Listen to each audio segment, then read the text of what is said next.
Hi friends, Anu and ওম ডায়েরিতে তোমাদের সবাইকে স্বাগত। আজ আমি তোমাদের সাথে শেয়ার করব যে আমরা শিশুদেরকে ওটস কেন দেব, দিলে কোন বয়স থেকে দেব এবং শিশুদেরকে কোন ব্র্যান্ডের ওটস দেব। দেখো, প্রথমেই বলবো যে ওটস শিশুদেরকে কেন দেব। দেখো, ওটস কিন্তু শিশুদের জন্য একটি জরুরি খাবার।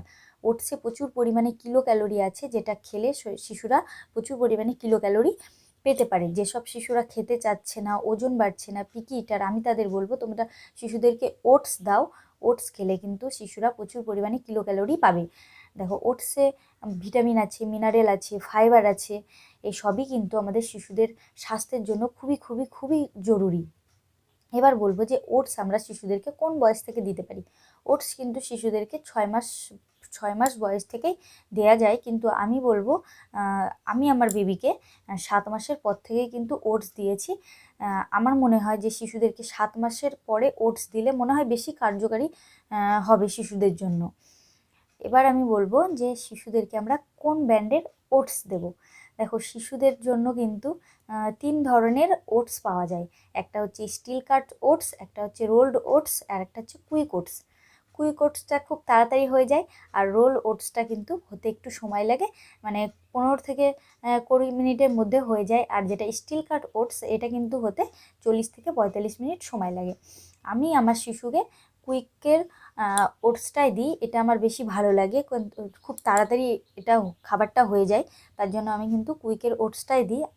আমি কিন্তু কোনো কোম্পানিকে খারাপ বলছি না, ওই ওটস সব ওটসই ভালো, কিন্তু আমাকে বেশি ভালো লাগে কুইকের ওটসটা, আমি সেটাই আমার শিশুকে দিই। এবার বলবে যে শিশুদেরকে আমরা ওটস কিভাবে খাওয়াবো।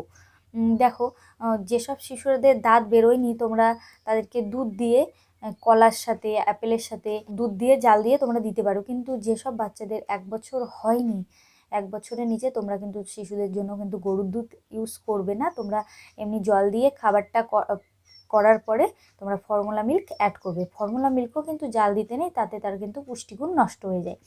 আর যেসব বাচ্চাদের দাঁত বেরিয়ে গেছে, চিবোতে শিখে গেছে, তোমরা তাদেরকে এখন শীতের বিভিন্ন ধরনের সবজি পাওয়া যাচ্ছে, সব সবজি দিয়ে তোমরা তাদেরকে খিচুড়ি করে দাও, শিশুরা কিন্তু খুব ভালো থাকবে এবং শিশুদের শরীরটাও কিন্তু একটু চলমলে থাকবে।